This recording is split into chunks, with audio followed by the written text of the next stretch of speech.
Look, it's been one of our great relationships and so important. Strong ally for freedom. During the Cold War, Poland kept the flame of freedom under communist oppression. And it was a beacon. And Poland provided 28,000 troops in total over the years to assist the United States in Afghanistan. That's a lot of troops, 28,000 troops for Afghanistan and Iraq in the hardest fought regions. And plenty of suffering. One of the things I wanted to do is mention your very brilliant head of the Chamber of Commerce, Anna, who's just stand up, Anna. It's very important. Who's going to Poland tomorrow, but she said, Mr. Trump, would it be possible for you to say something about small business?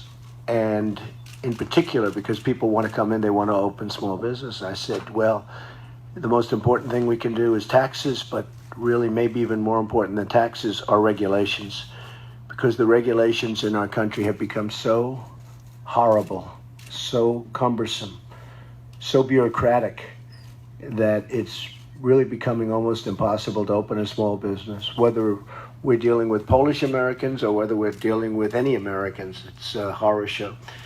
And also whether we're dealing with small business or big business, even to expand business it's very hard. It's almost impossible in many cases. So we're going to make sure that when people come into the country or when people are already in the country, they're going to be able to open their business. And also we're cutting taxes massively. The thing that amazes me is that if you would have told me this, I wouldn't have thought, we're cutting business tax tremendously for small business and for all business because we want jobs. We're going to have a job growth like we've never seen. I'm very good for jobs. In fact, I will be the greatest president for jobs that God ever created, that I can tell you. I'm very strong on jobs and the economy. I built a great company and some of the most incredible assets, real estate assets anywhere in the world, and some other assets. But and I understand putting people to work. And if you would have told me this would have happened, I think the mayor of New York, Rudy, who has been so incredible as a supporter. We've had such great support, but Rudy's been really out there. He was a great mayor.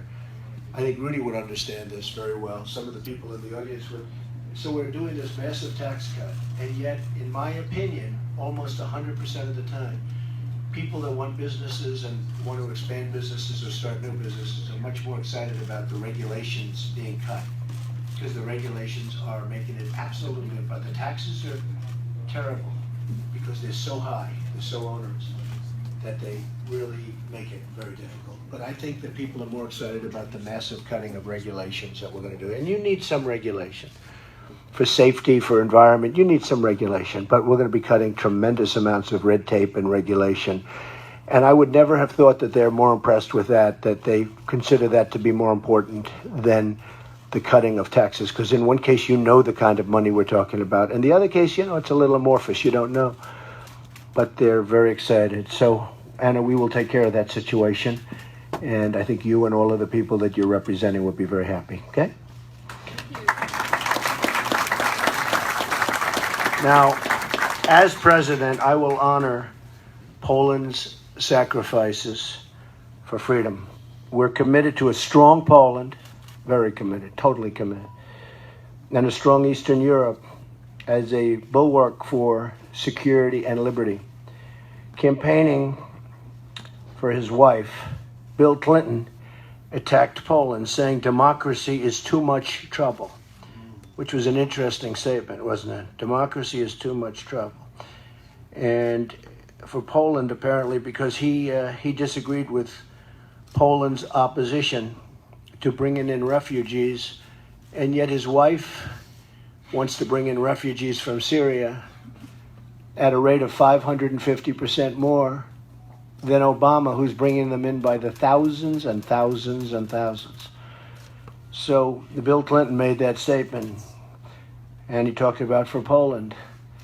And all of the time I'm talking about we can't allow people to come into this country from other parts of the world that we don't know who they are, where they come from, what their intentions are. And all you have to do is take a look at what happened whether it's in New York or whether it's in San Bernardino or whether it's in Orlando, or frankly, you can go outside of the country very nicely also, Paris and Nice and all of the different places.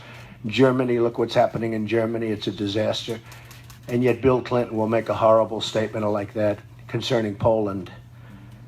So Poland is one of the only 5 NATO countries, that's actually paying 2% of GDP to provide for their defense, which is very interesting because I've been talking about it. You know, so many of them are delinquent. They're in default, essentially, but they're delinquent. Poland is up to date. And what happened, as soon as I walked in, the whole group said, "We're up to date, we're up to date." They were very proud of it. That's the Polish people. That's it. They want to be proud. So we want NATO to be strong, which means we want more countries to follow the example of Poland. If every country in NATO made the same contributions as Poland, all of our allies would be more secure, and people would feel better, even better, about NATO. NATO is very important, but they'd feel better about it. We'll work with Poland on strengthening NATO when I am president. We will strengthen NATO. And we're going to bring NATO and get NATO involved with terrorism. As you remember, 6 or 7 months ago when I was asked by a reporter about what do I think about NATO, I said it's obsolete because it doesn't cover terror. And there was a big scream, "Oh, Trump is saying it's obsolete." Then about 3 days later, they said, "You know, he's right. It's obsolete, doesn't cover terror. This is a new threat." And then a few months after that, on the front page of the Wall Street Journal, and this was probably 4 or 5 months ago, they announced they're starting a new terrorism division, which will be run by a very good person, actually. And they didn't give me a lot of credit for that, but they did put my name in the article, and they did say that, you know, I brought it up. But I do believe if I didn't bring it up and bring it up very strongly and loudly, they would not have started it. But I think it's a great thing that they did.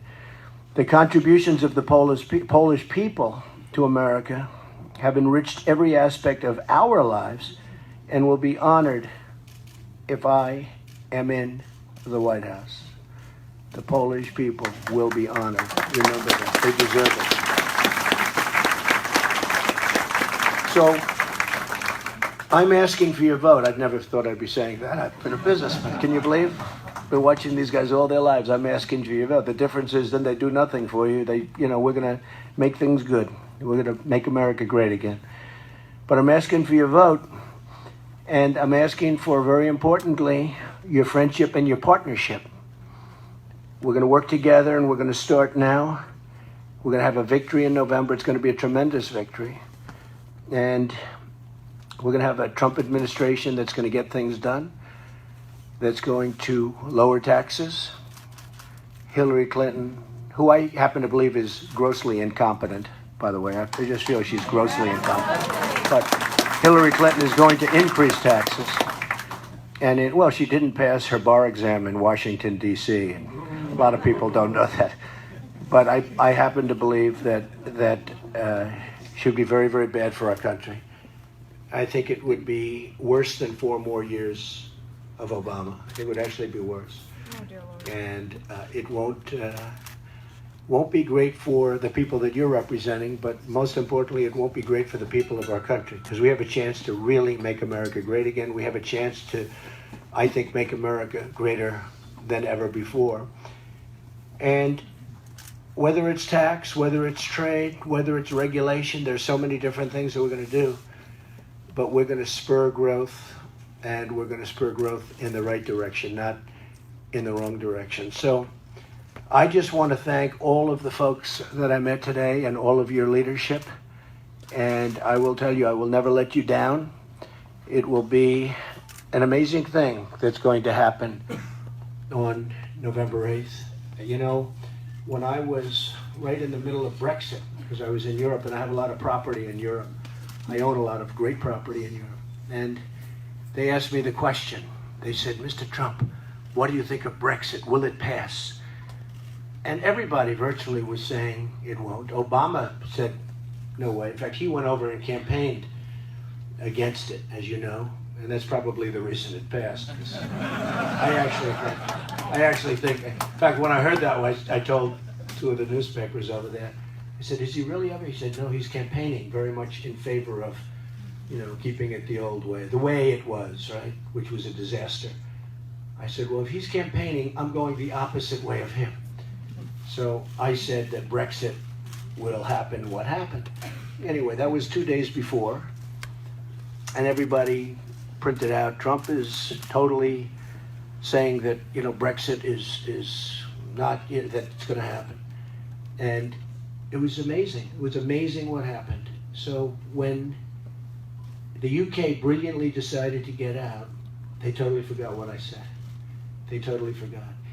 And as you know, the person most in charge, that really, this was he formulated this whole idea, along with some other great people. But he came out and made a speech for me a month ago. It was incredible. And now they're calling me Mr. Brexit. Because in a way, we're very similar to what happened over there. We want our independence back. We want our freedom back. We don't want to take people into our country that we don't want. We don't want to take people into our country that possibly have very bad intentions. We don't want to take we have so many problems. We owe almost $20 trillion. It's doubled under President Obama's term. $20 trillion. So over 200 years, we developed debt. In 7.5 years, by the time he gets out of office, it will more than have doubled. And what have we gotten for it? Nothing. We have roads that are collapsing. We have highways and bridges and tunnels that are in a horrible state of repair. We have hospitals and schools that are disastrous. Our airports are third world. You go to Dubai and Qatar, and you go to China, and different places, you see airports that are the most incredible things that you've ever seen. You come into LaGuardia in New York, you come into Kennedy, you come into LAX, you come into Newark Airport. These are like third world airports with third world equipment. And this is the United States. Well, it's going to end. We spent $6 trillion, $6 trillion through gross incompetence. We spent $6 trillion in the Middle East. And think of it, $6 trillion. We could have rebuilt our country twice. We built things over there that we don't build for our own country, and then it's bombed and destroyed. So we're going to run things differently. We're going to be tough. We have a very depleted military. We have to build up our military again. We'll have to build up our military. But it's going to be something, I think, that's going to be very beautiful and very good, and it's going to be great for all people, including my really great Polish-American friends. So I just want to leave it by saying I'm with you. I agree with you. There was a room full of incredible representatives, and as they were talking, I'm saying, you don't have to sell me. Everything you're talking about, what's not to agree with? And the great thing about everything that took place in that meeting that we just had is that you love this country. You love our country. You want what's good for our country. And so we're all in the same bag. So I just want to thank you. I want to thank your leadership. I want to thank everybody in this room. I hope that I get every single Polish-American vote in this country. And if anybody's on vacation, come back immediately. One thing about the Polish people, when they go on vacation, they usually go to Poland, right? It's true, I know. They go to Poland, they don't go elsewhere, so get them back. But it's really been a great honor, and thank you all very much. Thank you. Mr. Trump, on behalf of the folks in this room, on behalf of the Polish American Congress, Polish National Alliance, and all the organizations in this room, we want to thank you for taking time to meet with us, sharing your words of wisdom, and those illuminating remarks that you had made to our community. And those comments that you made, we are a Polish and we're a very proud group. Going back ever since we came to Jamestown back in 1608. We're a group, we were part of the original immigrants that came here, so we're really proud of our culture and our heritage. And thanks for sharing those statistics with us as well. Those were really shocking to us, I think to many of us in this room. And on behalf, we'd just like to wish you good success in your campaign. All the best to you in your campaign. And hopefully you'll be the next president. God bless you. All the best. So, this is a tradition that we sing. 100 lat means good luck to you, Mr. Trump. 100 lat, niech żyje, żyje nam. Jeszcze raz, niech żyje, żyje